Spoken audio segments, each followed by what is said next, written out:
The only choices available are to give up or to refuse to give up.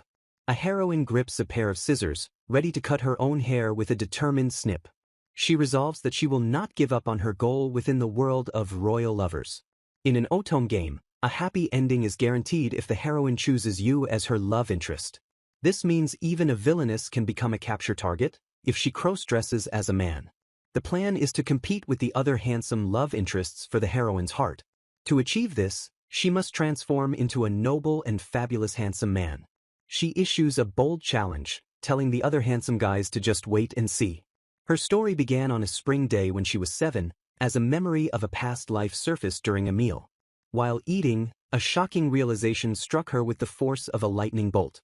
The unmistakable texture belonged to her old nemesis, the bell pepper. The bell pepper shock made her pass out, and in that moment, the opening of an otome game she knew flashed in her mind. She understood the classic trope. She had been transmigrated into a character from a game she played in her previous life. A maid calls out, "Lady Elizabeth," as she clatters to the floor, confirming she is now in the world of the romantic simulation game Royal Lovers. Lying in her bed, Elizabeth quietly contemplates this sudden, world-altering revelation. She tries to recall her past life, but the details are a blur. She can't remember her name or how she died, only that she was a girl. While most of her past is foggy, her memory of the otome game that is now her reality remains crystal clear. A jolt of shock runs through her as she considers how unlucky her past life must have been. She reasons that with no memory of death by sickness, accident, or old age, and her only strong hatred being for taxes, her life must have been remarkably plain. If a normal life is katsudon, her past was like rice gruel. She dismisses it to focus on the more serious worries of her new existence. A dark premonition tells her that her current self may be destined to experience terrible things in the future. She has been reborn as Elizabeth Burton, the so-called villainess of Royal Lovers, a character so insignificant she is practically an extra. Elizabeth is merely a nuisance character, engaged to one of the love interests, whose bullying of the heroine leads to her public humiliation. If the heroine pursues her fiancé's route, her engagement will be annulled, making her a disgrace to her family and unable to secure a proper marriage. In a world where noble ladies marry in their teens, this is a deeply humiliating fate for someone of her high rank. The problem is that her fiancé is the second Prince Robert, a primary love interest in the game. Robert is the face of the game, famously known for being gullible and easy for the heroine to win over. She knows that if the heroine simply follows the game's plot, she will inevitably fall into Robert's route, an outcome Elizabeth's ducal pride cannot accept. Breaking the engagement now is difficult because he's a prince, but waiting until she is 17 means it will be annulled anyway, leaving her a problematic old spinster. She recalls how the love interests in the game were initially cold and mistreated the heroine because of her commoner background. Gritting her teeth, she fumes at the injustice of the handsome men being forgiven for their cruelty while she, a minor character, faces ruin. It feels completely unfair to be treated this way just because she is a different gender, despite having an equally high-class background and nice appearance. Suddenly, her eyes widen as a powerful realization strikes her. She asks herself a simple question: why not just become one of the love interests? The world of Royal Lovers is one filled with happy endings, and any love interest the heroine chooses is guaranteed a good one. Since she already possesses knowledge of the game's events, she can simply steal them from the other guys. With newfound resolve, she clenches her fist, determined to create an Elizabeth route and secure her own happy ending by making the heroine fall for her instead of her fiancé. The game's story begins when the heroine turns 17 and awakens her powers as a saint, giving Elizabeth a decade to prepare for her new role. The first step is taken with a decisive snip of her long hair. Her actions become swift and decisive as she vows to challenge the handsome boys for the heroine's affection. She immediately begins a rigorous training program of sword practice, a diet for growth, and studying romance novels. She changes into men's clothing and applies makeup, successfully transforming into a fairly handsome young man. To differentiate herself from the many long-haired love interests, she keeps her hair short, a decision that brought her parents to tears. However, her father, Duke Burton, lived up to his respectable title by not punishing her, instead questioning her eccentric behavior and warning her of the consequences. He looks her in the eyes and asks directly for the reason she is behaving this way. She is internally amazed at her father's rational approach, though she knows she can't possibly explain her true motives of seducing a game protagonist 10 years in the future. Her brother watches them, his expression unreadable and serious. To her surprise, her brother bows deeply before their father and begs him to allow Liz to do as she wishes. He fervently insists that his sister is working incredibly hard towards some goal. Elizabeth knows he is right. She is more serious about sword practice than he is because she must become strong to be a believable love interest. She also diligently attends all her dance and etiquette lessons, though she focuses on learning the men's parts. Her brother, completely misinterpreting her motives, explains to their father that she is studying a great deal, while Elizabeth sweats, thinking about how she is actually learning to seduce girls. As her brother continues to plead on her behalf, she feels a swell of admiration for him. She sees that her brother is someone who can help another person without a moment's hesitation. The thought solidifies her resolve. If her brother ever found himself in trouble, she would rush to his aid, just as he is doing for her now. Her father watches the scene unfold, his expression thoughtful. After gaining her family's permission, she throws herself into self-improvement, even convincing her mother her interest in plays was for makeup research, though she felt guilty for her mother's subsequent disappointment that it was for men's makeup. After a month, she has perfected her new look, proudly assessing herself as a quite attractive guy. A year of diligent self-improvement passes, and at 8 years old, her calcium-focused diet has made her grow 20 centimeters, and though she still hates bell peppers, her palate has expanded. Her swordsmanship shows even more striking changes, revealing that the body of Elizabeth Barton has a natural talent for the blade. She quickly surpasses not only her brother but also her private instructor in practice battles. More importantly than anything else, she has discovered a genuine passion for working out and building muscle. Immersed in her training, she almost forgot her identity as the daughter of a duke. That is, until her fiancé's 8th birthday party, an event which she must attend in proper female attire. Though she would rather not go, her attendance is mandatory. Thankfully, since it is before her societal debut, she only needs to greet people and won't be expected to dance. She observes Prince Robert, noting that he certainly looks like his character from the game. As she continues watching him from a distance, her assessment continues. She is impressed by his beautiful, almost artificial appearance, a true 2.5D Otome game character, but she can't help but notice the unpleasant look in his eyes. Once the formal greetings are concluded, she excuses herself by saying she's going to look at the flowers. She dashes quickly away from the crowded ballroom. Her plan is to hide out in the garden for a while, confident that looking for pretty flowers is a plausible excuse if anyone finds her. Hiding among the plants, she overhears a group of boys cornering another, accusing him of being arrogant and cocky. They sneer at him, telling him not to get carried away just because he's the son of the Prime Minister. She instantly recognizes the bullied boy with glasses as Isaac, one of the capture targets from Royal Lovers. She realizes this persistent bullying is what causes his personality to become so distorted later, making him an extremely difficult character to capture. Her first instinct is to leave quietly and find an adult, knowing it isn't her place to intervene directly. However, a smile spreads across her face as she realizes this is a golden opportunity. This is the perfect chance to test the skills she has been honing, and so she steps out and cheerfully greets Isaac. The bullies, unaware that she is the fiancée of the party's host, tell the young lady to mind her business and leave them to their chat. One of the boys mockingly invites her to join their chat, while Elizabeth notices Isaac trembling, recognizing her immediately. Isaac shouts for them to stop, telling them she has nothing to do with it, but the bullies only laugh at his attempt to protect her. The lead bully shoves Isaac to the ground, telling him not to be so corny and show off in front of a girl. Elizabeth steps forward between them, her expression hardening as she asks if they intend to stop. The bullies laugh, taunting Isaac for needing a girl's protection, while he weakly tells Elizabeth not to worry about him. As a punch flies toward Isaac, Elizabeth's hand shoots out, grabbing the attacker's wrist and blocking the blow. She plants her feet firmly, sliding into a throwing stance. With a sharp twist, she uses the boy's own momentum against him. The bully is sent spinning through the air with a startled cry. His friends stare in stunned disbelief at what just happened. Without pausing, Elizabeth moves on to the next boy. And then the last, sending them both flying through the air with a powerful swish. For a brief moment, she worries she might have thrown them too far, perhaps all the way to the nearby stables. She clenches her fist, satisfied that she was able to settle the situation peacefully. Turning to the fallen Isaac, she asks if he's all right, inwardly celebrating a great victory. She has made a captured target indebted to her without making him an enemy. Her victory is short-lived as a terrified Isaac asks if she plans to toss him too, making her realize with dismay that he is now scared of her. Isaac gets to his feet, insisting he didn't need her help and had a plan to stop them himself, prompting Elizabeth to reflect on his difficult relationship with his brothers. She recalls his family situation. As the third son of the Prime Minister, he's a political tool to be married off, unlike his successor older brother and the backup second son.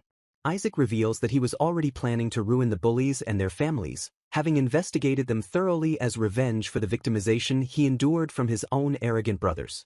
Elizabeth smiles sheepishly, realizing he was telling the truth and her help was unnecessary. Making an enemy of an intelligent person like him would be frightening. She knows he has years of patient waiting ahead of him, but eventually he will enter the academy as a handsome, genius scholar, and no one will dare bully him then.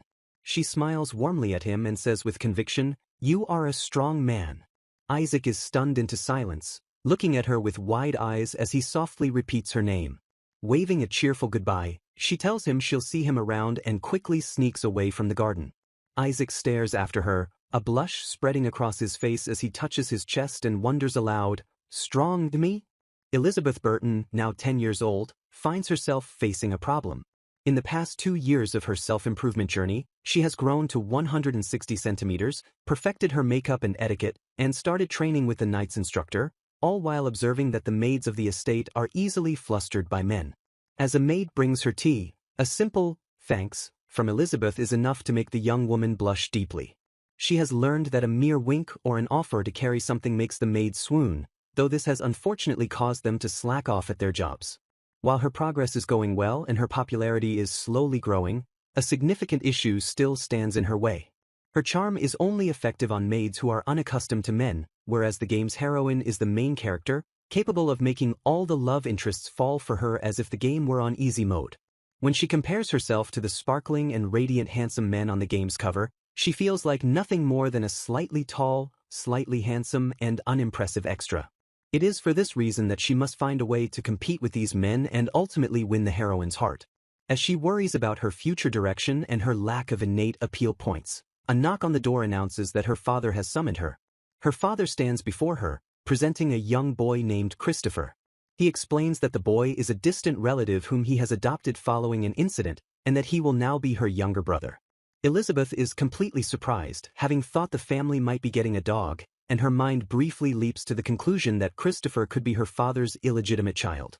She studies Christopher's small, delicate frame, noting that her own appearance is more masculine, and feels a blush creep onto her face as she looks at him. A sudden jolt of recognition strikes her as she realizes this is Chris, one of the love interests from the game Royal Lovers. She recalls from her knowledge of the game that Chris only reveals his surname and his complicated family history when the player pursues his specific route.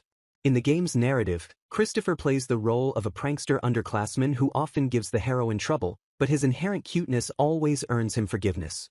She remembers that his mischievous behavior stems from being abandoned by his biological parents and growing lonely, leading her to the troubling realization that she is now the older stepsister of a capture target she intends to deceive. While her own parents seem to keep their distance from the new boy, her older brother interacts with him warmly. She observes her brother doting on Christopher with a clumsy but genuine affection. Elizabeth has to admit that the boy is undeniably adorable and possesses a quality that makes one want to protect him. Though Christopher seems a little confused by all the attention from his new older brother, he does not appear to be completely lost or unhappy. She begins to believe they can become a close family, especially since her father and brother are popular dukes, but then a new idea for an appeal point strikes her. During her next swordsmanship lesson, her instructor sharply points out that she let her guard down because she was lost in thought. The instructor expresses his disappointment, stating that a wandering mind during a match goes directly against a knight's code of conduct. The phrase, "knight's code of conduct," immediately piques her interest. Her simple question flips a switch in her instructor, who launches into a passionate lecture about chivalry, the duty to be respectful, fight seriously, help the weak, and use power correctly. Elizabeth thinks to herself that the life of a knight sounds both admirable and popular. Inspired by the lecture and thankful for her solid foundation in swordsmanship, she bows to her instructor and requests another sparring match. From that day forward, she fully commits herself to fighting with a serious and chivalric spirit in all things. She begins to learn everything she can about chivalry, which she comes to understand as a gentleman's code of behavior comprising morals and ethics. This new focus brings unexpected benefits, improving her posture and making her movements more graceful, and she uses her newfound efficiency in training to work out even more, her new obsession being squats while carrying her brother. As she masters all types of chivalry, the flaws in her swordsmanship decrease until she finally defeats her instructor in a match, yet she still feels the desire to gain more skills. Her training is suddenly interrupted when her older brother bursts through the door, slamming it open as he shouts her name in a panic. He frantically asks if Christopher has been there, and as Elizabeth asks what's wrong, she recognizes that this must be a key event from the game's plot. Her brother explains that Chris is missing, it's almost time for dinner, and he hasn't been feeling well for the past few days. Gritting her teeth, Elizabeth feigns ignorance of the situation while her brother voices his worries. With their parents away in the city, he is near tears, terrified that he has failed in his duty to protect his younger sibling. Elizabeth has a soft spot for her brother's crying and resolves to act immediately, wondering if Chris still felt out of place despite her brother's kindness. She steels herself and tells her brother that she understands, and that they will go find that naughty child together and bring him back. She knows from her game knowledge that Christopher has most likely gone to find his biological mother. In the game's plot, he accidentally overhears news that his mother, who he thought was dead, is still alive, so he sneaks out of the house to look for her, only to see her looking happy with a new family. This tragic discovery in the game caused Christopher's character to stop trusting anyone. Elizabeth realizes her parents must have been waiting for the right moment to tell him the truth about his abandonment. Knowing this event will shape him into the lonely prankster from the game if she does not intervene, she tells her older brother to get on her back so they can hurry. Her brother agrees without hesitation, and as she runs with him, Elizabeth understands that this deep-seated feeling of being an outsider must have been the real reason Chris felt so isolated in their family. They find a distraught Christopher in the street, and she tells her brother to hide while she approaches, wondering why Chris is acting so strangely. She runs towards him with her arms outstretched, intending to comfort him. Suddenly, she hears men shouting in the background and instinctively tackles Christopher, pulling him into the bushes and covering his mouth to silence him. They hide in silence as the men rush past, yelling orders to catch the boy.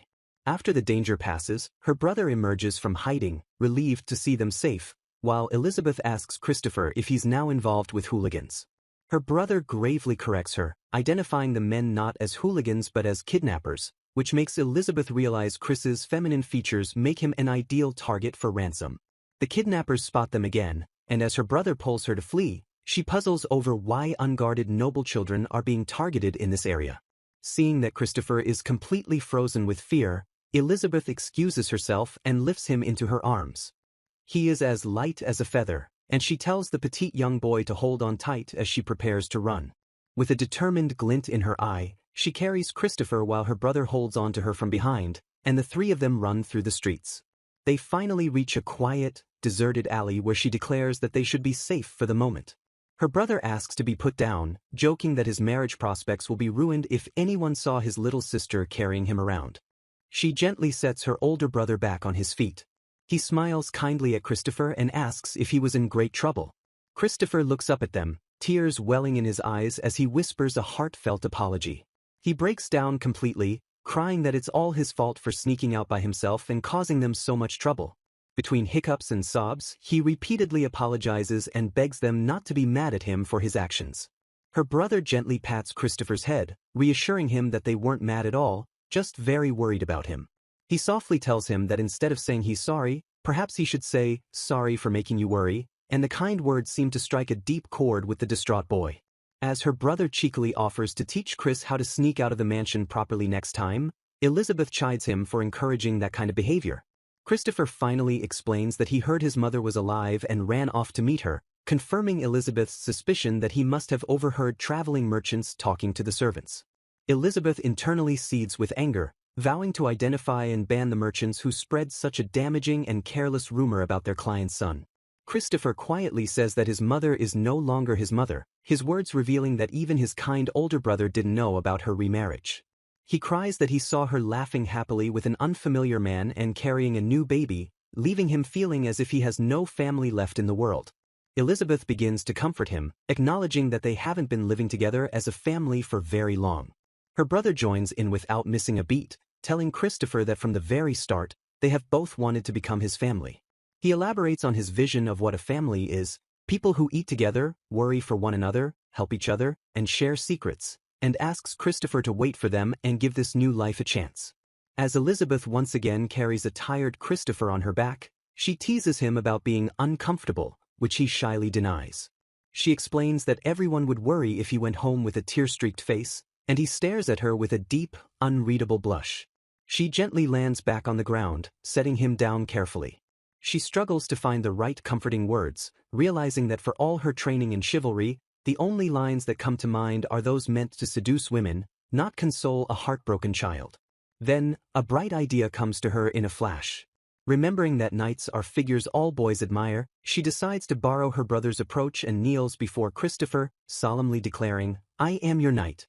She vows that even though she is a girl and cannot be a knight who protects the entire country, she will become a knight who protects her treasured family and the people she holds most dear.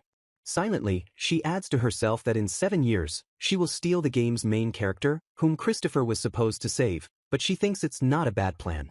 But as his sister, standing here right now, she genuinely and truly hopes that he can be happy. She hopes that her promise to be his hero can provide him with the slightest bit of support he needs to find happiness, even without a heroine in his life. She looks at him with a gentle, reassuring smile and asks, "Will you let me protect you?" After a pointed cough from her older brother, a flustered Christopher nods his agreement with a shy, "yes."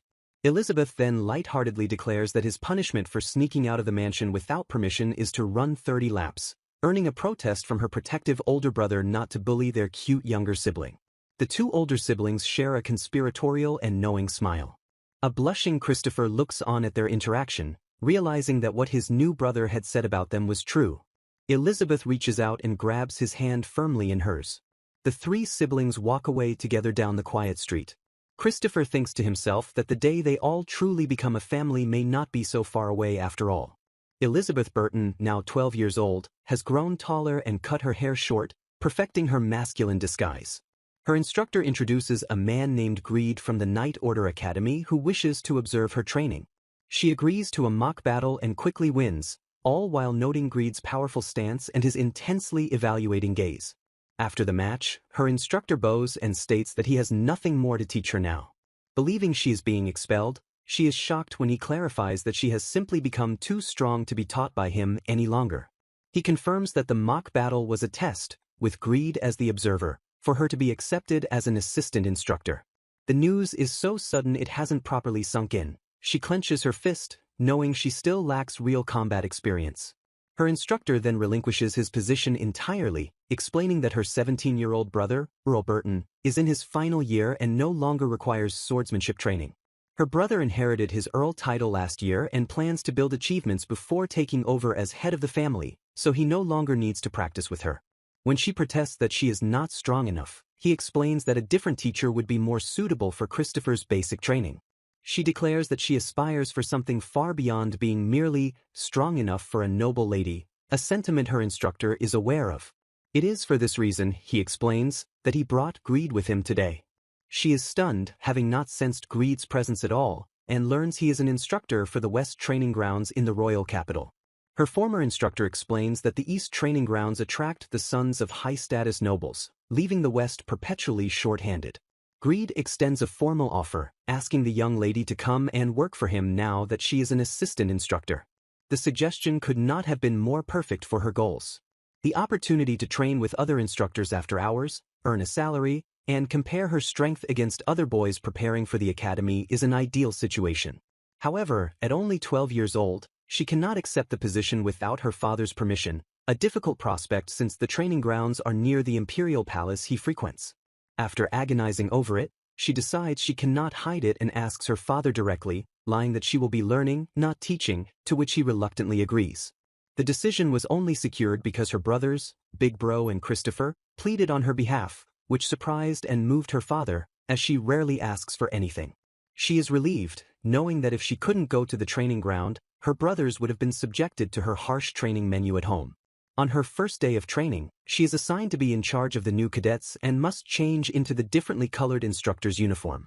Donning the uniform, she assesses that it makes her look at least 20% more handsome. She is now nearly 170 centimeters tall, and the uniform's dark, vertical design, paired with boots, makes her appear even taller, an essential quality for a capture target. The specially ordered elevator boots will put her at eye level with the other instructors, a fact confirmed when a knock at the door signals it is time to proceed. She steps into the room where the other instructors and cadets are waiting, her boots clacking on the floor. As an instructor slaps her on the back and jokes about puppy training, she realizes that while she has incorporated knightly elements into her persona, she still lacks a distinctive charm to stand out. She resolves to give teaching her best try, despite it being her first time. She raises her hand, a glint of light catching on her skin. She stands before the seated group of new cadets, ready to begin. The cadets whisper among themselves, seated on the ground just like in a gym class from her past life in Japan. She observes that they are all good-looking as expected in an otome game, but they seem more childish than she anticipated. She knows that first impressions are everything and expects that her lean, toned body, unlike the other muscular instructors, will cause them not to take her seriously. To seize control, she lets out a sudden, ferocious shout, ordering the scums to shut their flapping traps. The cadets are stunned into shocked silence. She knows these privileged children have likely never been called scum before, and she presses her advantage, telling them they stink of pee and are unfit to be cadets. Calling them trash and maggots, she enacts her Operation Drill Sergeant, a strategy designed to provoke the most prideful among them, who promptly stands and shouts at her. She cannot back down now, so she provokes him further, challenging him to a duel and threatening to add 100 push-ups to his training if he loses. The enraged cadet accepts her challenge without hesitation. Her eyes narrow in focus as the duel begins. With a single, swift motion, she dodges his attack and sends him flying. She may have overdone it, but the display will teach them not to mess with her. Pointing at the fallen cadet, she declares shared responsibility and orders everyone to give her 100 push-ups. Half a year passes under her instruction, and she tests a cadet's strength, asking if he thinks he can do anything with his wimpy arms. Her relentless training has transformed the boys, who she now berates for having poor posture, taking unsanctioned breaks, or acting like babies. They no longer skip basic practice, their reps have gone up, and they finally look like true knight cadets. Their palms have thickened, their posture has improved, and due to her unusual methods, all 60 cadets are now her pupils as other instructors have joined their training. She was supposed to be an instructor, but somewhere along the way, the cadets started calling her Captain, and her regimen Lizzie's boot camp. As a cadet calls out, Captain, she despairs, feeling she is drifting further away from her ideal husbando image. The voice belongs to the boy who challenged her on the first day. He now looks up at her with sparkling eyes and a blushing, eager face. A jolt of shock runs through her as she recognizes him, Gullibert. It's her fiancé, Robert, who she last saw at his 8th birthday party. He explains he got a haircut to improve his training, and she realizes he copied her style. She berates him, calling him scum for thinking a mere hairstyle change would make him stronger, as he brightly declares he wants to be as strong as her. Their interaction is interrupted by another cadet, who informs her that Instructor Greed is looking for them to discuss a competition. Greed explains that they will be having a friendly match between the West and East training grounds in front of His Majesty, a daunting prospect as the privileged East cadets normally win.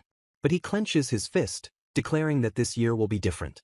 He boasts that his boys have endured hellish training and are the best he's seen in 10 years, a speech Elizabeth thinks makes him sound like a gangster. When asked what the prize for winning is, Greed says there is nothing in particular, much to the cadets' disappointment. He pleads with Elizabeth to show some spirit, but she is distracted, trying to remember how to fix a button like she did in her past life. Greed changes tactics, asking if she would consider a request from him if they win, even though she won't be participating herself. He smiles and tells her that he'll be more motivated if she does. The other instructors look on, shocked by his forwardness.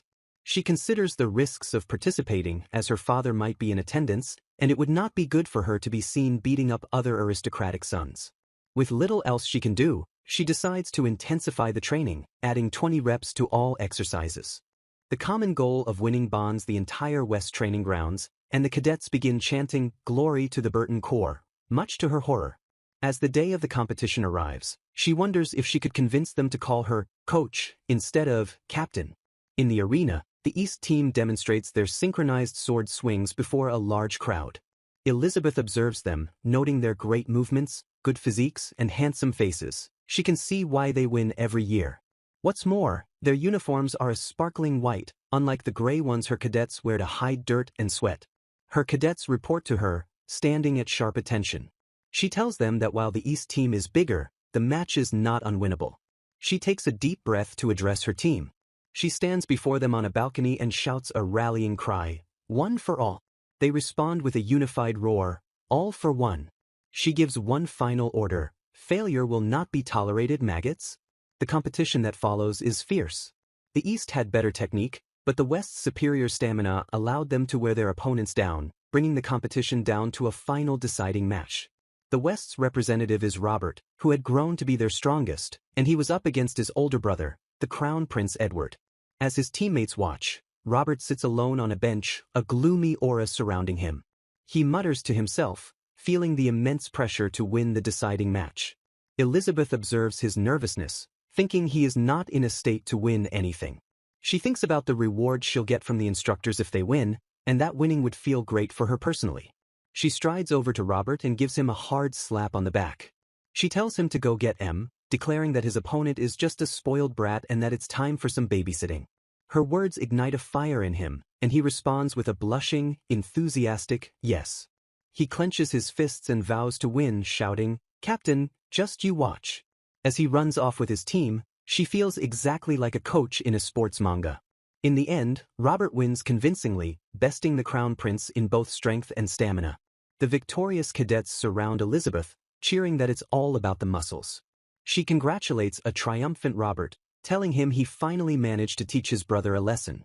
Her comment makes Robert freeze awkwardly, and he calls her an idiot under his breath. She then recalls that Robert has always hated being compared to his older brother, who excelled at everything. The other cadets had learned not to mention his brother, but in the excitement of winning, some of them slipped up. Robert looks away, quietly processing the fact that he did, in fact, beat his brother. He looks up in genuine surprise, admitting he forgot his opponent was his brother. The cadets look on in confusion. Robert explains that throughout the entire match, he was only thinking about his duty to win for the team. He wasn't obsessed with beating his brother, but was simply happy to share the victory with everyone, realizing he was only nervous because he carried their expectations. The cadets, moved by his words, swarm him in a group hug, and Elizabeth looks on, thinking that friendship and youth are truly beautiful. Later, after a short speech from the king, the instructor Greed announces an after-party, and though Elizabeth plans to decline, her cadets beg their captain to come. She finds it annoying, thinking the boys would have more fun without their superior around, but realizes these guys are just built differently. The cadets walk down a hallway, ready for their celebration. As they walk, Elizabeth sees a brief, sparkling vision of a beautiful, long-haired boy. A cadet asks if the captain is okay, but she dismisses it as nothing and tells them to go on. An ecstatic and drunken Robert suddenly collapses on her, calling out for his captain. At the rowdy party, she finds Robert wasted, having insisted on trying alcohol even though he's a minor. He clings to her, proudly declaring that he did it and it's all thanks to her. She pats his head, telling him he did really well and will definitely get much stronger. Moved to tears, Robert vows he will become a lot stronger than her, and she says she looks forward to it. He leans in close, his face serious, and declares that if he ever does get stronger than her, then at that time. His unfinished sentence hangs in the air between them. The noisy celebration of the party fades into the background. All focus narrows to the prince's intense gaze. He holds her by the shoulders, his expression earnest. Elizabeth stares back, caught completely off guard by the sudden shift in tone. The air is thick with unspoken words and anticipation. The other cadets are oblivious to the quiet drama unfolding. Robert's grip tightens slightly, his resolve clear in his eyes. Time seems to slow down around the two of them. His lips part as if to complete his thought. But the moment is left unresolved, a question without an answer. The future he proposes remains a mystery. A silent, charged cliffhanger concludes the celebration. Elizabeth Burton, now 13 years old, takes another step toward her goal of becoming a capture target.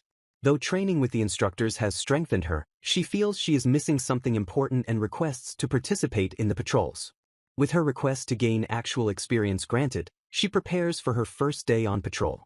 This leads to an unexpected summons from Crown Prince Edward, the older half-brother of her fiancé, Robert, and first in line to the throne.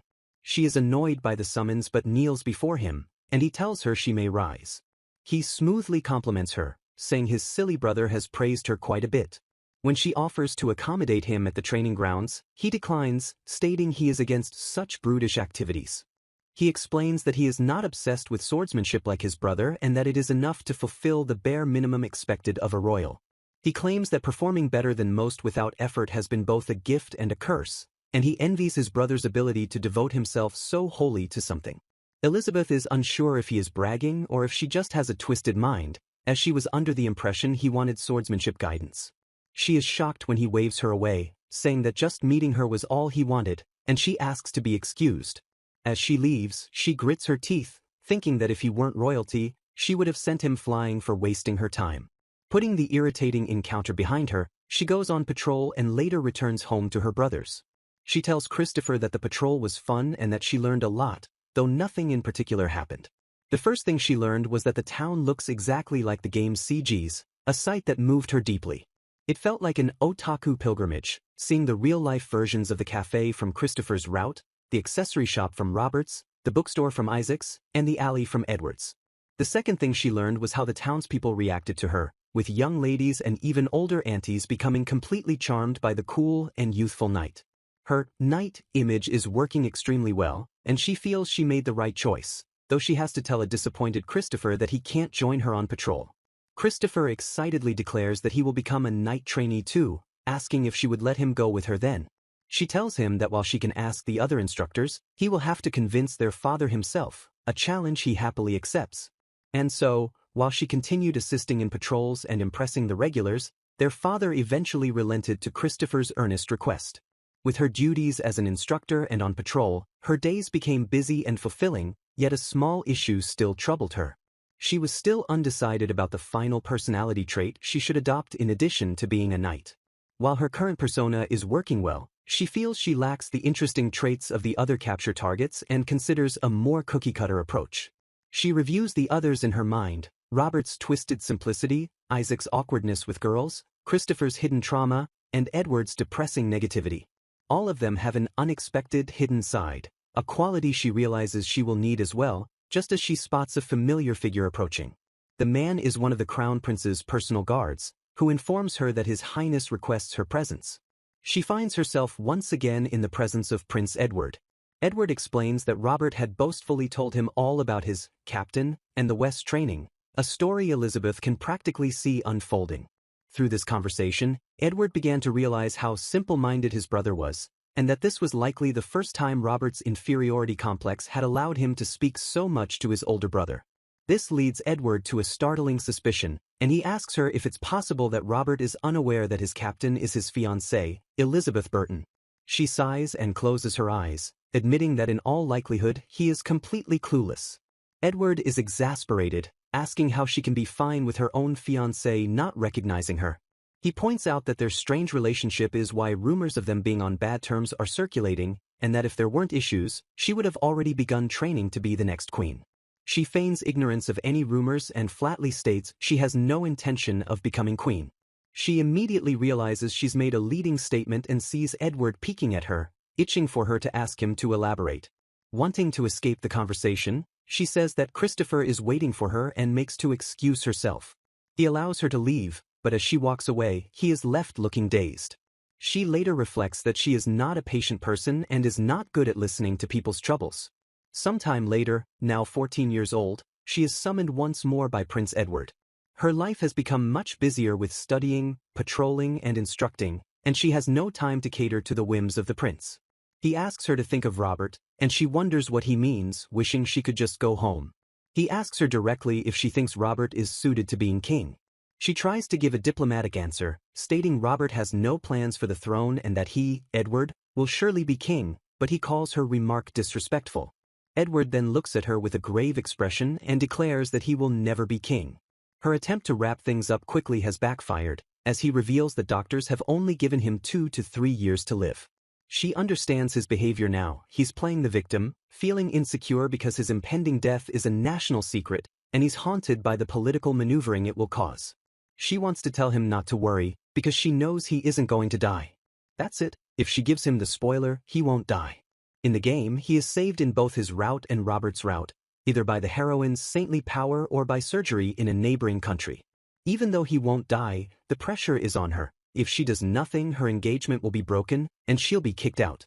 She reminds herself that the main character of this story is the romance heroine, and he is just one of many capture targets.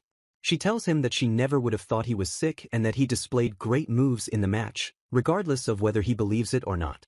She remembers that she is short-tempered and has a terrible personality. Elizabeth Burton is, after all, just a villainess, no better than an extra.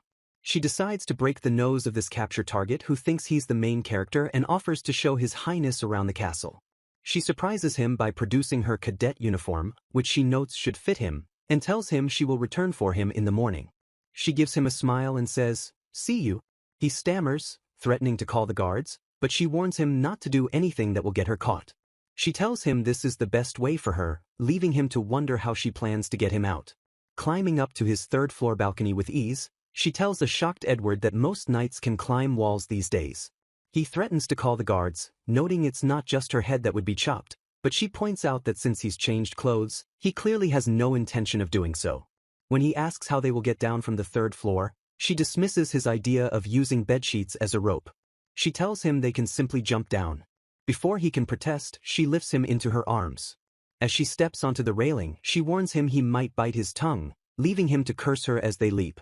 They descend rapidly from the third-story window. They land safely in the garden below with a soft thud, leaving the prince stunned and blushing. He asks if they are returning already. She grabs a horse, and he begins to protest, talking nonsense about her stopping. He points out how weird it is for him to be sitting in front of her on the horse. She dismisses his concerns about his safety, winks, and tells him to let her escort him. As they ride through town together, a woman calls out, "Knight-sama." She playfully engages with the crowd, calling them beautiful kittens and soaking in their adoration. Edward stares at her, asking if she isn't a knight, and despite her rank, isn't she acting more like a playboy? The word, playboy, hits her with the force of an explosion. A playboy knight, a frivolous sweet-talker who is kind to all the girls. She realizes this sounds exactly like her. It's a classic Otome game character type, usually talkative, but secretly strong due to a tragic past, and desperate when his crush is in trouble. And most fortunately, it's a character type that does not exist in royal lovers. A playboy who is actually a knight, or a knight who is such a playboy. The possibilities are endless, and it's a character she can probably pull off. And so, on that day, at 14 years old, Elizabeth Burton decided what she wanted to become. She had two reasons for bringing His Highness out with her. The first was to show him the state of the town, a duty for a future ruler, but this was not her real reason. In the game, he has a secret date in town, event where his childish excitement makes the player's heart flutter. Her real reason is to jeopardize that future event with the heroine by getting rid of his first time in town. When a shopkeeper asks who the young man is, she explains he's a knight apprentice interested in patrol duties. The shopkeeper offers Edward some bread to build up his strength to become a splendid knight. The man offers some to Elizabeth as well, complimenting the deep purple jam by comparing it to his wife's eyes. When Edward hesitates to eat, she teases him, offering to take it if he doesn't want it, and he retorts that he didn't say he wouldn't eat it. She remembers that royalty only eats food that has been tested for poison, a precaution her own fiancé, Robert, seems to ignore. Edward suddenly takes a bite out of the bread she is holding. He licks a bit of jam from her glove, leaving her stunned and blushing. Winking, he thanks her for the food, and she yells at him, flustered, that she told him she would eat it. He calmly retorts that he just has a better metabolism, causing her to choke in anger. As the townspeople worry that he's choked, one woman tells Elizabeth to look after him properly. A woman offers him a cup of tea, but Elizabeth takes it first, testing for poison, before he can drink it. The woman smiles, relieved as Elizabeth finishes the drink. Edward then asks the woman for a cup of tea for himself. The woman happily obliges, telling him he didn't get a good taste earlier. He takes the cup, looks at Elizabeth, and asks if she needs to test for poison again. He then takes a drink and thanks her very much. As they leave, showered with gifts from the townspeople, he remarks that she is loved by them. She tells him that they are only treating him generously because he is with her. He muses that this kindness is different from the respect people in the palace show his father, which is born of status. He realizes he has been too sensitive and that doubting their kindness is foolish behavior. Elizabeth notes that her second objective for bringing him along has been successfully accomplished. With his strange paranoia cured, she hopes she will no longer have to hear his gloomy sighs. They are then approached by a little girl with a flower hair clip. The girl, Ray, who got lost the other day, cheerfully reports that it was her mom who was lost, not her. The girl asks who Edward is, and Elizabeth hesitates to reveal his identity, while Edward tells the girl that cheating is wrong. Ray ignores him and declares that when she grows up, she is going to marry Night-sama. Elizabeth is momentarily speechless. She is thrilled to have finally made someone say this line and, patting the girl's head, agrees to go shopping with her. The girl's guard says he will accompany them. They enter a handicrafts store. The girl's mother is looking for materials to make a new dress for her daughter. A beautiful piece of lace catches Edward's eye. The shopkeeper explains that it's crocheted lace and that he has a face that would suit it, like a beautiful girl. She tells him the pattern is suited for beginners and would be easy to learn with a little practice. He continues to gaze at the intricate lace, a new thought taking root. This quiet, delicate craft is a world away from the pressures of the throne. He imagines the simple act of creating something beautiful with his own hands. For a moment, the weight of his royal duties and his grim diagnosis seems to lift. A small, almost imperceptible smile touches his lips as he contemplates the new possibility. The bustling shop fades into the background as he remains lost in thought. Elizabeth watches him, sensing a subtle but profound shift in the tragic prince. Perhaps this small detour was more significant than she had planned. He has found a flicker of personal interest outside his cursed fate. The sunlight streams through the window, illuminating the dust motes dancing around the delicate lace. His expression is softer now, less burdened than she has ever seen it. He has been shown a world beyond the castle walls, full of simple kindness and new hobbies. The seed of a different future, one not defined by his illness, has been planted. The silence stretches, comfortable and contemplative. He gently touches the lace, a sense of wonder in his eyes. The weight of the crown seems a little lighter in this moment. The young girl and her mother continue their shopping, unaware of the prince's quiet epiphany. Elizabeth feels a sense of accomplishment, having achieved more than she set out to do. The day's patrol has changed something fundamental in the Crown Prince. His path forward is still uncertain, but it is no longer shrouded in complete darkness. He looks up from the lace, his eyes meeting Elizabeth's across the shop. A silent understanding passes between them. The Playboy Knight has managed to do more than just ruin a future game event. She has given a hopeless prince a reason to look beyond his own tragedy. The afternoon light softens as their patrol together comes to a close. A new chapter for the Crown Prince has quietly begun. And Elizabeth's own path as a capture target has become much clearer. Her unexpected kindness has started to change the story for everyone. As spring arrives, 13-year-old Elizabeth Burton takes another step toward her goal of becoming a capture target. Though training with the instructors has made her stronger, she still feels something important is missing and decides to participate in the patrols. Believing actual combat experience is what she needs, she makes a request to the instructors. This leads her to be summoned by Crown Prince Edward, the older half-brother of her fiancé Robert and the first in line to the throne. She kneels before him, a nasty shock to be summoned, and inwardly wishes he hadn't, though he tells her to rise. He smoothly compliments her, remarking that his silly brother has praised her skills quite a bit. She offers to accommodate him at the training grounds, but he declines, stating he is against such brutish activities. He explains that unlike his brother, he is not obsessed with swordsmanship and that it is enough to fulfill the bare minimum expected of a royal. He claims his natural talent is both a gift and a curse, and that he envies his brother's ability to devote himself so completely to one thing. She is unsure if he is bragging or if her own mind is just twisted, as she had assumed he wanted guidance in swordsmanship. When he dismisses her, saying that meeting her was all he wanted, she is so annoyed she can barely ask to be excused. As she leaves, she grips her fist, thinking that if he were not royalty, she would have sent him flying for wasting her time. Putting the irritating encounter in the past, she leaves for her patrol, later returning to her brothers for tea. She tells Christopher that the patrol was fun and that she learned a great deal. The first lesson was that the town looks exactly like the computer graphics from the game, a sight that deeply moved her. It felt like an otaku pilgrimage, visiting the real-life locations of the game's key events for each of the capture targets. The second lesson was the reaction of the townspeople, as young ladies and even older women were completely charmed by the cool and youthful knight. Her knight persona is proving extremely effective, and though Christopher wants to join, she must tell him it's not possible. He excitedly declares that he'll become a knight trainee too, asking if she would let him go with her then. She agrees to ask the instructors but tells him he must get their father's permission himself, a challenge he happily accepts.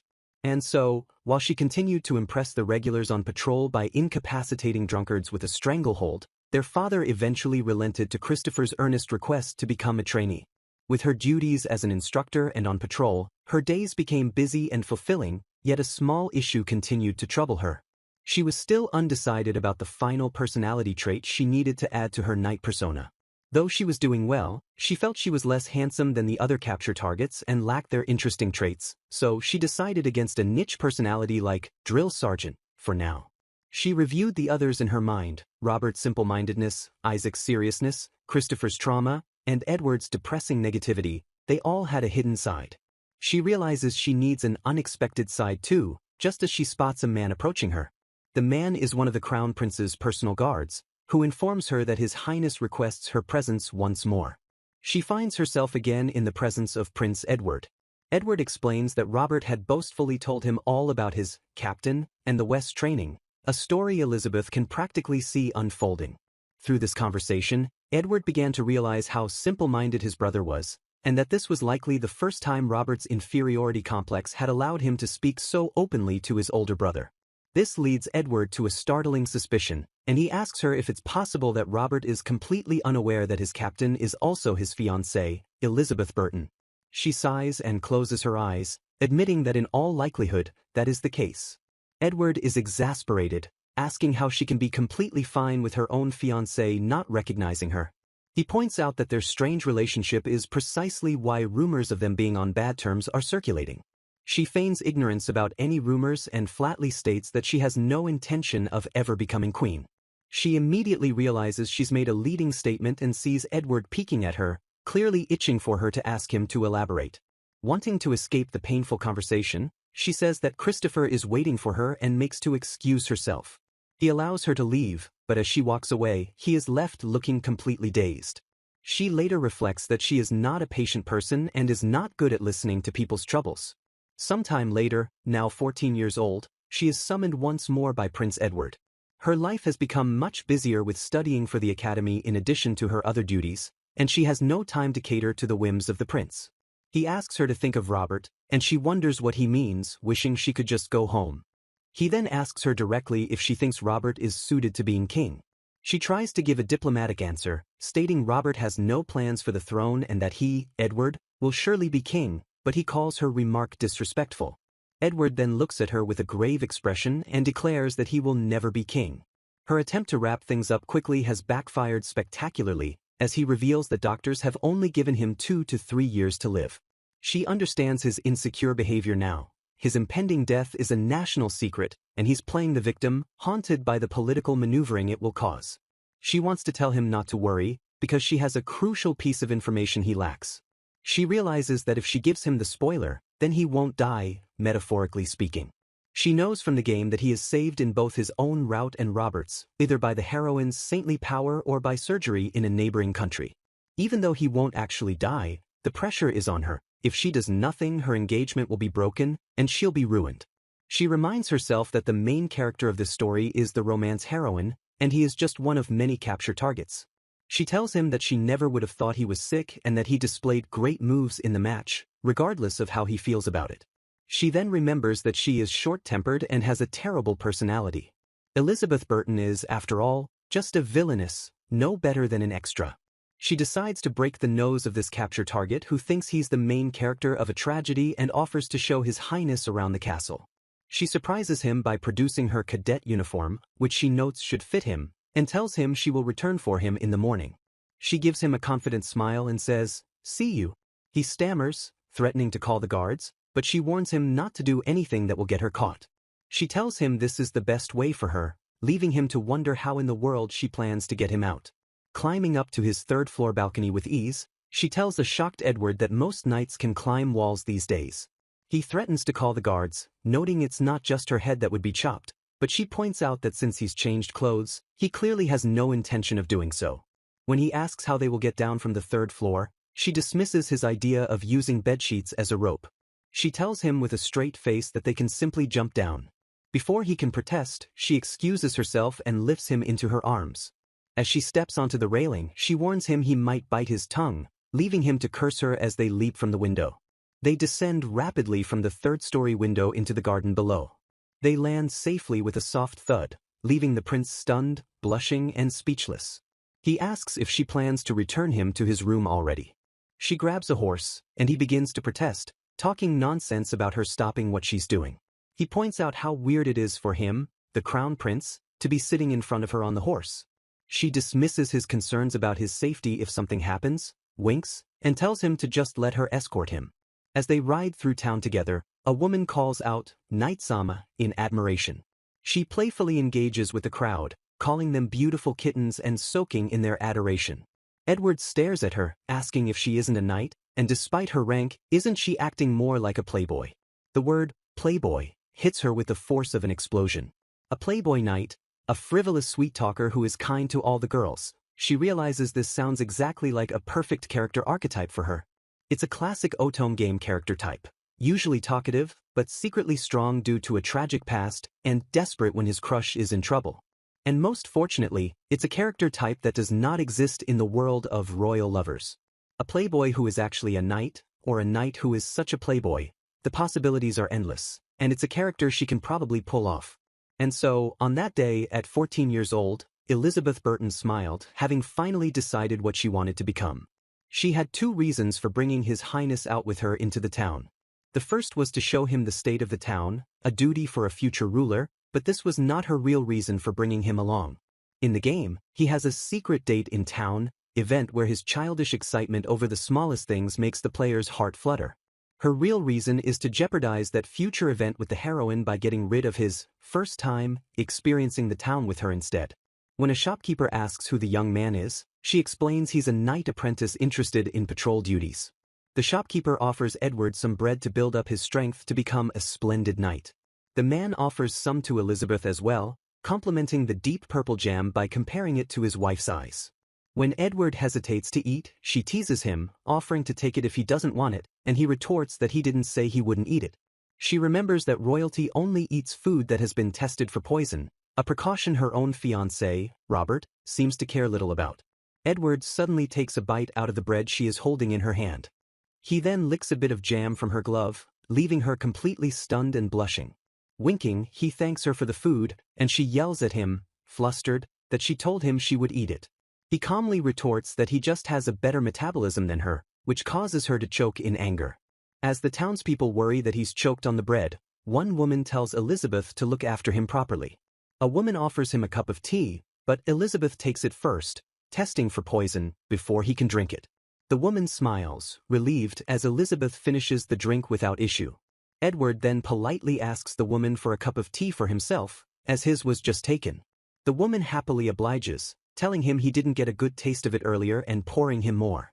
He takes the cup, looks at Elizabeth, and asks with a straight face if she needs to test this one for poison again. He then takes a drink and thanks her very much, a small smile playing on his lips. As they leave, showered with gifts from the townspeople, he remarks that she is truly loved by them. She tells him that they are only treating him generously because he is with her. He muses that this kindness is different from the respect people in the palace show his father, which is based on status. He realizes he has been too sensitive and that doubting the townspeople's simple kindness is foolish behavior on his part. Elizabeth notes that her second objective for bringing him along, curing his paranoia, seems to have been successfully accomplished. With that, she is happy that she should no longer have to hear his gloomy sighs anymore. They are then approached by a little girl with a flower hair clip, who gives Elizabeth a hug. The girl, Ray, who got lost the other day, cheerfully reports that it was her mom who was lost, not her. The girl asks who Edward is, and Elizabeth hesitates to reveal his identity, while Edward tells the girl that cheating is wrong. Ray ignores him completely and declares that when she grows up, she is going to marry Knight-sama. Elizabeth is momentarily stunned speechless by the girl's declaration.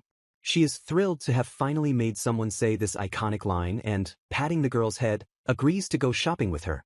The girl's guard says he will accompany them on their shopping trip. They enter a handicrafts store at the girl's request. The girl's mother is looking for materials to make a new Western-style dress for her daughter. A beautiful and intricate piece of lace catches Edward's eye. The shopkeeper explains that it's crocheted lace and remarks that he has a face that would suit it, like a beautiful girl. She tells him the pattern is suited for beginners and would be easy to learn with a little practice. He continues to gaze at the delicate, handcrafted item, a new thought taking root. This quiet, gentle craft is a world away from the pressures of the throne and the constant shadow of his illness. He imagines the simple act of creating something beautiful with his own hands, a concept foreign to him. For a moment, the weight of his royal duties and his grim diagnosis seems to lift from his shoulders. A small, almost imperceptible smile touches his lips as he contemplates this new and unexpected possibility. The bustling sounds of the shop fade into the background as he remains lost in his thoughts. Elizabeth watches him from the side, sensing a subtle but profound shift in the tragic prince. Perhaps this small detour into the town was more significant than she had originally planned. He has found a flicker of personal interest, a potential hobby completely outside his cursed and predetermined fate. The afternoon sunlight streams through the shop window, illuminating the dust motes dancing around the delicate lace. His expression is softer now, less burdened than she has ever seen it before.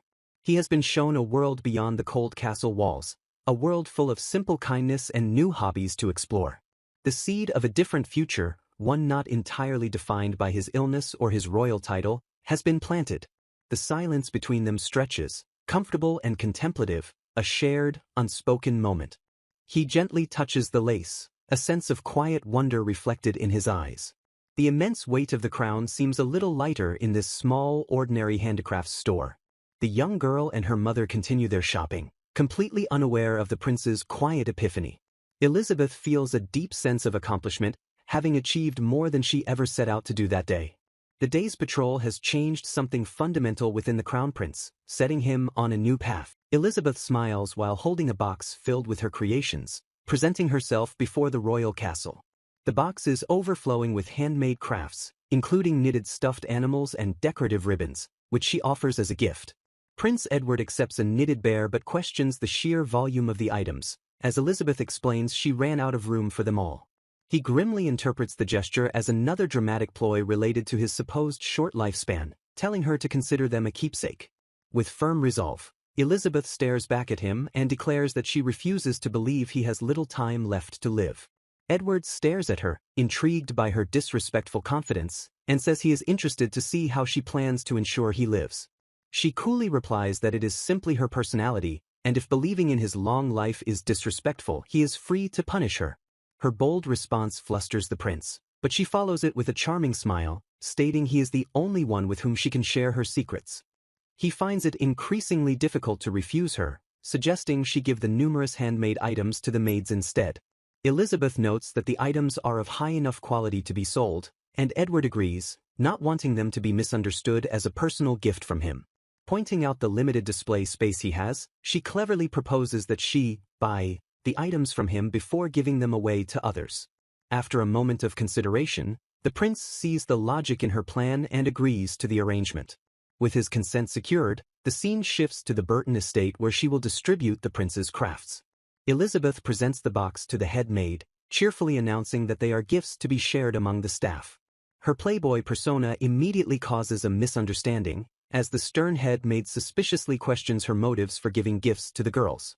The head maid inspects the items closely, her expression sharp as she correctly deduces that the gifts are handmade. She points out the telltale signs of a hobbyist's work, such as inefficient stitching and the great care put into each piece, unlike mass-produced goods. The maid's intensity grows as she demands to know who made them, while Elizabeth panics internally, knowing the truth about the crown prince would shock her. The head maid then speaks softly, reminding Elizabeth that she has served the family since before her birth and has always watched over her. She confesses that while her words may have been harsh, her only desire is to see Elizabeth happy and enjoying her life with a smile. Elizabeth is deeply moved by the maid's heartfelt words, her eyes welling up with tears. The tender moment shatters as the maid grabs her, furiously scolding her for toying with women's feelings and warning that such behavior will lead to her ruin. Completely blindsided, Elizabeth tries to protest this massive misunderstanding of her intentions. She is horrified that the maid believes she would casually redistribute heartfelt gifts from other young ladies, thinking it the worst possible conclusion. After a long and difficult explanation, the head maid finally understands the situation but insists Elizabeth keep at least one of the items for herself. Now in her room, Elizabeth reluctantly places a knitted bear on a shelf, admitting she isn't good at decorating, just as her eyes meet someone else's. A voice calls her name, and she internally resigns herself to keeping the bear, seeing it as a better alternative to storing bags. Prince Edward stands in her doorway, looking cheerful as she questions why he isn't in class. He explains his exemption from self-defense class gave him free time, and that his presence is a coincidence as he was just leaving for student council business. As Elizabeth begins to respond, she is cut short by a sudden movement from the prince. Edward stumbles forward, collapsing against her with a surprised grunt. He quickly apologizes, blaming a sudden bout of dizziness for his clumsiness while Elizabeth looks on with concern. She realizes the situation is bad, as a crowd of female students has gathered, excitedly watching what they perceive as a close moment between her and the crown prince. The scene pauses on the implication of their public closeness. A spark of understanding flashes in Elizabeth's eyes. She recognizes the familiar thrill the girls are experiencing from seeing two handsome boys in an intimate moment. It is a moment of cultural insight for her, realizing that the hearts of young women are the same regardless of the world they inhabit. Their moment is interrupted by another student who advises her not to overdo it, while Edward gently insists she go to the sickbay to be safe. Before she can protest, Edward sweeps her up into his arms, declaring he will carry her there himself. He correctly guesses she would not have gone on her own, chiding her for pushing herself too hard while she flushes with embarrassment. While being carried through the corridor amidst the swooning students, she yells at him to practice what he preaches and take better care of his own health. They arrive at an empty sickbay, where Edward notes the doctor is currently absent. He tucks her into a bed, lecturing that overwork is poison, but she protests that she still has duties to attend to. He asks directly if she is worried about him, and she hesitantly concedes that it is a possibility. She clarifies that any loyal subject would be concerned for the crown prince, asking if he wants to be treated like the sick person he claims to be but rarely acts like. Sensing his mood, she begins to tease him, reminding him that a truly sick person wouldn't be able to go out on the town or shop for craft supplies. Her words hit their mark, and a blushing Prince Edward turns away, muttering that this is all her fault. Elizabeth watches his reaction with a knowing look. She silently wonders if his flushed face is a sign of a genuine fever as he complains that her strangeness is what led to this situation. With a smile, she tells him to rest well before promising to serve him again once he is back to his usual self. As she leaves, she sees the doctor has returned and is standing in the hallway. The chapter concludes, marking a transition in the story. The doctor thanks Burton-san for her help but gently chastises her, noting that it's improper for a girl to be alone with a male patient. He tries to explain the misunderstanding, but Elizabeth, still playing her male role, remains completely oblivious. A narrator explains that as summer break began, Elizabeth divided her time between relaxing with family and working her part-time patrol job. The cityscape stretches out below as she reflects on how good it feels to be outside and active. She enjoys a snack while on her watch. An energetic Prince Robert suddenly appears, running up to her and happily calling out, "Captain!" He excitedly recounts how he and a friend apprehended criminals who were attacking an old man, turning them over to the knights. He finishes his proud tale with a flourish. Elizabeth sighs with pity for the royal guards, realizing from the background that the attack was a setup and Robert was the true target. She sharply scolds a surprised Robert, warning him against being overconfident in his abilities. Continuing her lecture, she reminds him that the real world is dangerous and unlike their training exercises. She explains that the correct, safer procedure would have been to alert the patrol, but Robert insists he couldn't ignore someone in trouble. She accuses him of acting recklessly out of a selfish desire to be a hero, forcing him to realize he put others at risk. Internally, she admits her words are harsh but necessary, as Robert's interference threatens her precious position on the patrol. The dejected trainees, led by Robert, turn to leave. From the crowd, a man glares at the departing group with dangerous intent. Elizabeth's instincts scream of danger, and she shouts for Robert to get out of the way. She moves in a flash to intercept the threat. Shoving Robert to safety, she takes the brunt of an attack, a knife pressed against her side by a hidden assailant. The only sound is the faint whisper of her title, "Captain." Robert cries out in horror while his companions try to pull him away from the danger, but Elizabeth gives a subtle wink. She quickly assesses the situation. The attacker is an associate of the men Robert caught, but he is frozen, unable to press his attack. The assailant finds himself completely immobilized, and Elizabeth internally gloats that her trained abdominal muscles have rendered his knife useless. Her fellow patrollers seize the opportunity, swarming and capturing the stunned attacker. As the trainees rush to Robert's side, Elizabeth deduces the attack was orchestrated by a noble who opposes the second prince. Robert worries that she's been injured protecting him, but she coolly reassures him that she's fine, though anyone else would have been hurt. To prove her point, she lifts her shirt to reveal her muscular abdomen, crediting her survival to her training while reminding him his actions created this danger. She explains the entire incident, including the fake elderly man, was a trap designed from the start to target him, the second prince. Looking him in the eye, she tells him he is still a child, and it is better to learn from failure now while she is there to correct him. She softens her tone and pats his head, instructing him to remember this lesson and act with more caution. A humbled Robert can only respond with a quiet agreement. Returning to the palace, Elizabeth narrates that the day's events had become quite significant. Speaking with Prince Edward, she expresses her relief that his brother is safe. Edward finds her story of blocking a knife with her abs hard to believe, and flatly refuses her offer to show him. She insists she deserves some praise for saving a royal, mentioning her family's panicked reaction before Edward informs her the king wishes to grant her an award. He clarifies that since Robert was out secretly, the incident must remain private, so the official medal is out of the question. Edward observes that she seems to lack any interest in gaining status or fame from her heroic deed. Internally, Elizabeth admits she is materialistic and wants all of those things, but holds her tongue for fear of damaging her reputation. Seeing an opportunity, she tells the prince that she does have one request to make. She formally asks Prince Edward to have her engagement to his brother, Prince Robert, be annulled. The request leaves Prince Edward wide-eyed with shock. He questions her motive, thinking she was interested in Robert, but she clarifies their relationship is strictly professional. His gaze turns serious as he asks if there is another man she wishes to marry. She denies having another suitor, arguing that she is simply unsuited for the role of a royal consort and that a better match must be found for the good of the country.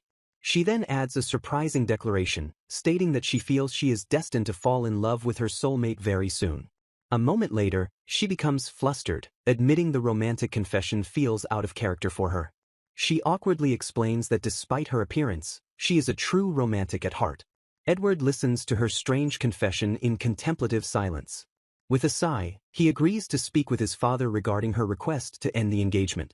Elizabeth bows deeply, offering her sincere thanks for his help. The two share a final, long and unreadable look. Elizabeth privately considers that the prince's known love for delicate handicrafts might mean he also has a romantic side, a fact she finds lucky for her plans. Her true thoughts are a plea for him to stay out of her way so she can pursue her fated love affair with the game's heroine.